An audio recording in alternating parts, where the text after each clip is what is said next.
warahmatullahi wabarakatuh. Hai, di sini ada kelompok 2 yaitu yang beranggotakan 1. Dinda Yudia Rahma, 2. Firda Nur Hasanah, 3. Melinia Fitri Indaswari, yang keempat Reni Wulandari, yang kelima Sri Rahmayani Rambe, dan yang keenam Yeni Okta Hendriani. Baiklah, di sini kami akan menjelaskan tentang sistematika penulisan karya ilmiah, skripsi, dan artikel dalam jurnal.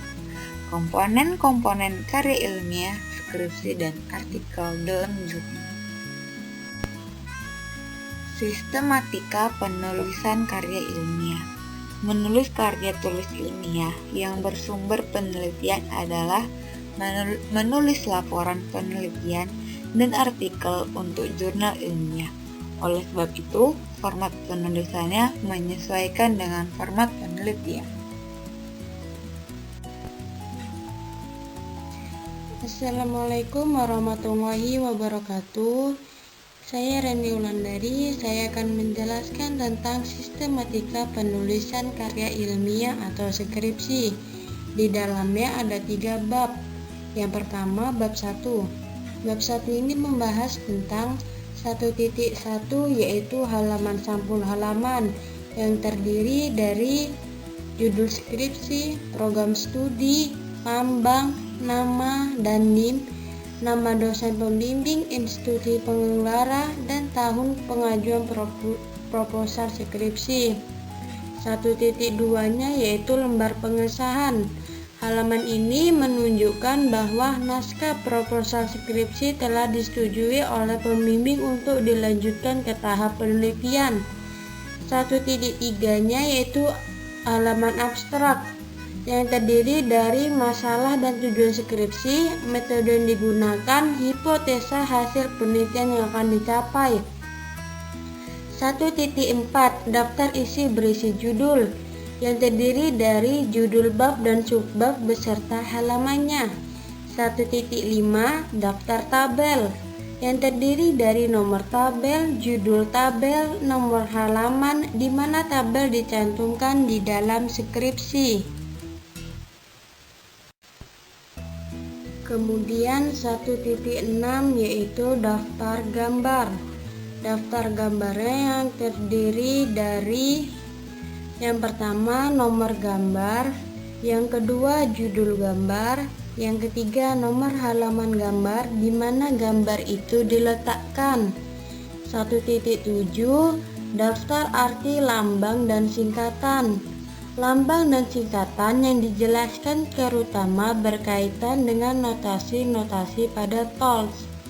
1.8 Bab 1 Pendahuluan, yang berisi tentang latar belakang, perumusan masalah, tujuan dan manfaat penelitian, serta batasan masalah.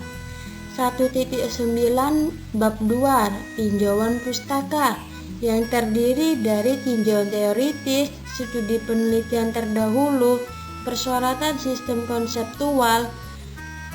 1.10 yaitu bab 3 metode penelitian. Pasal metode penelitian memuat hal sebagai berikut. Yang pertama, seperti pendekatan dan bentuk atau cara dipakai untuk meneliti.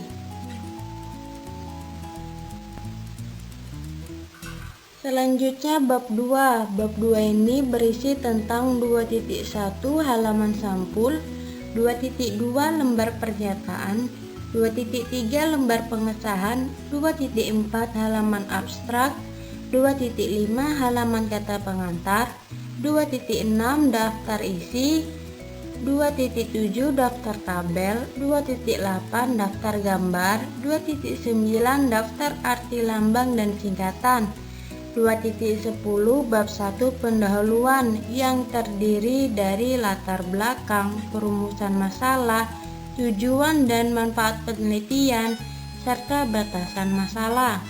2.11 yaitu Bab 2 Tinjauan pustaka, yang terdiri dari tinjauan teoritis, studi penelitian terdahulu, Persyaratan sistem konseptual. 2.12 Bab 3 Metode penelitian. 2.13 Bab 4 Implementasi. 2.14 Bab 5 Uji coba. 2.15 Bab 6 Penutup. 2.16 Daftar pustaka. 2.17 Lampiran. Bab 3 3.1 Media penulisan. 3.1.1 Sampul. 3.1.2 Naskah. 3.2 Pengetikan. 3.2.1 Jenis huruf. 3.2.2 Bilangan dan satuan. 3.2.3 Jarak baris. 3.2.4 Batas tepi pengetikan. 3.2.5 Alinea baru. 3.2.6 Permulaan bab. 3.2.7 Judul bab, subbab, anak subbab, anak subbab dan rincian. 3.2.8 Letak gambar, tabel dan persamaan. 3.2.9 Penggunaan huruf miring. 3.3 Penomoran.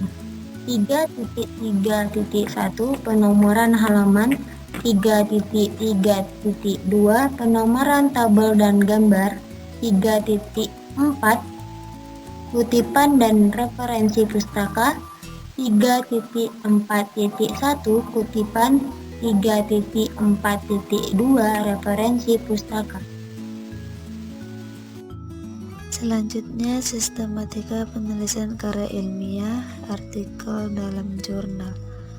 Karya tulis ilmiah hasil penelitian berfungsi mengkomunikasi ihwal gagasan atau hasil penelitian yang telah dilakukan, khususnya pada gagasan. Apa yang menjadi permasalahan dan bagaimana gagasan yang dikemukakan dalam memecahkan masalah. Kedua, penelitian. Apa yang diteliti, mengapa penelitian dilakukan, dan apa yang menjadi acuan konseptualnya. Artikel jurnal ilmiah hasil penelitian. Yang pertama judul, yang kedua baris kepemilikan, yang ketiga abstrak dan ringkasan, keempat kata kunci, kelima pendahuluan, keenam pembahasan, ketujuh kesimpulan dan saran, ke-8 daftar rujukan. Komponen-komponen karya ilmiah artikel dalam jurnal. Ada beberapa komponen. Yang pertama judul. Judul merupakan jiwa, semangat, esensi, inti, dan citra keseluruhan dari isi sebuah karya ilmiah. Keberadaan judul ini sangatlah penting karena pembacanya dapat mengetahui secara cepat mengenai ruang lingkup kajian, objek formal, objek material, dan bahkan masalah penulisan berdasarkan judul. Judul merupakan bagian artikel yang paling banyak dibaca orang dan sangat menentukan nasib suatu karya ilmiah tersebut. Apakah karya ilmiah ini akan ditelaah serta dimanfaatkan ataupun sebaliknya. Oleh karena itu, penulis harus menyediakan judul karya dengan sebaik-baiknya sehingga dapat menarik perhatian calon pembaca. Selanjutnya, baris kepemilikan, yaitu merupakan bagian integral suatu artikel dan merujuk pada hak kepengarangannya dan hak kepemilikannya. Selanjutnya abstrak, yaitu merupakan penyajian singkat keseluruhan artikel dan merupakan bagian artikel kedua yang paling banyak dibaca oleh orang sesudah judul. Selanjutnya, kata kunci merupakan pilihan kata-kata bermakna dari sebuah dokumen yang dapat dipakai untuk mengindeks kandungan isinya. Kata kunci ini sengaja disajikan untuk membantu pembaca yang mencari artikel terkait dengan permasalahan yang dihadapinya. Selanjutnya, pendahuluan, yaitu menguraikan apa saja yang menjadi permasalahan sehubungan dengan penelitian. Agar menarik, pendahuluan boleh saja menonjolkan aspek kontroversial atau masalah yang belum dibahas secara tuntas dalam artikel yang telah dipublikasikan seseorang sebelumnya atau dalam penelitian lain terdahulu. Kemudian metode penelitian, yaitu merupakan wadah yang menampung rancangan penelitian, data dan sumber data, pengumpulan data, dan penganalisisan data, termasuk teknik, instrumen, dan prosedur pengumpulan dan penganalisisan data. Selanjutnya, hasil dan pembahasan, yaitu disajikan secara singkat dan jelas dan dapat dibantu dengan tabel, gambar serta grafik atau foto yang diberi komentar. Kemudian simpulan dan saran merupakan bagian akhir atau penutup artikel ilmiah. Simpulan merupakan pernyataan singkat dan akurat dari hasil pembahasan. Simpulan merupakan pembuktian singkat akan kebenaran hipotesis. Saran yang dikemukakan seharusnya berkaitan dengan pelaksanaan atau hasil penelitian. Dan yang terakhir, daftar rujukan, yaitu daftar rujukan ini harus lengkap sesuai dengan acuan dan harus sudah disebut di dalam batang tubuh artikel ilmiah.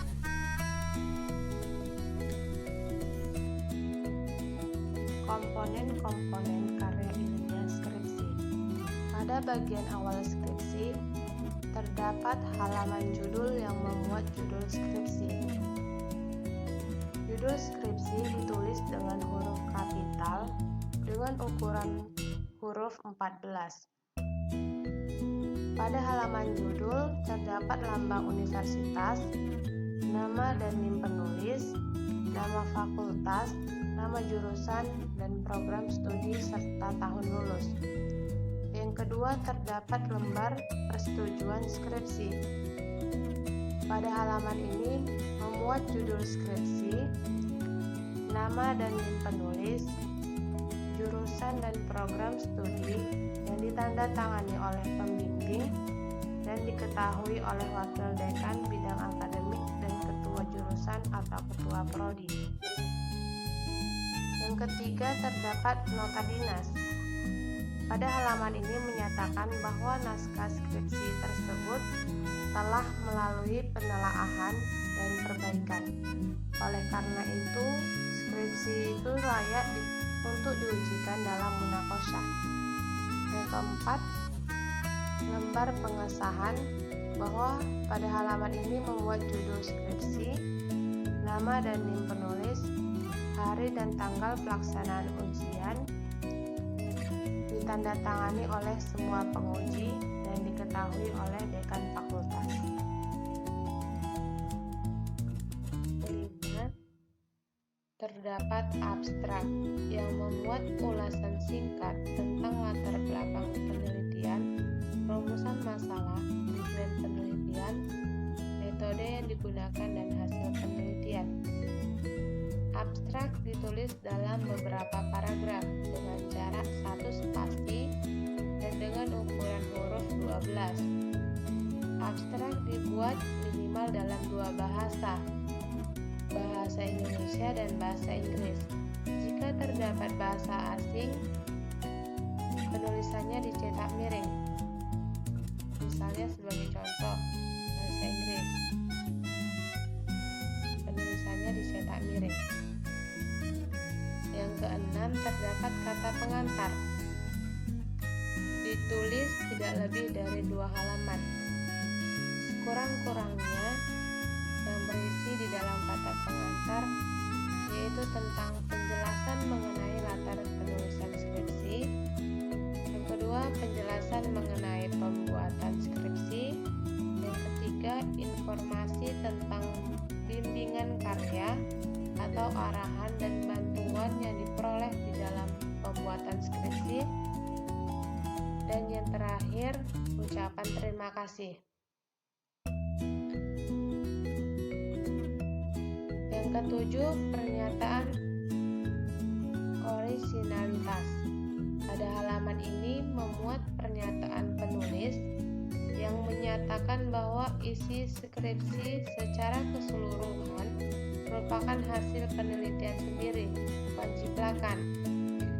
Pada halaman ini ditandatangani oleh penulis di atas materai 6000. Yang kedelapan, terdapat moto.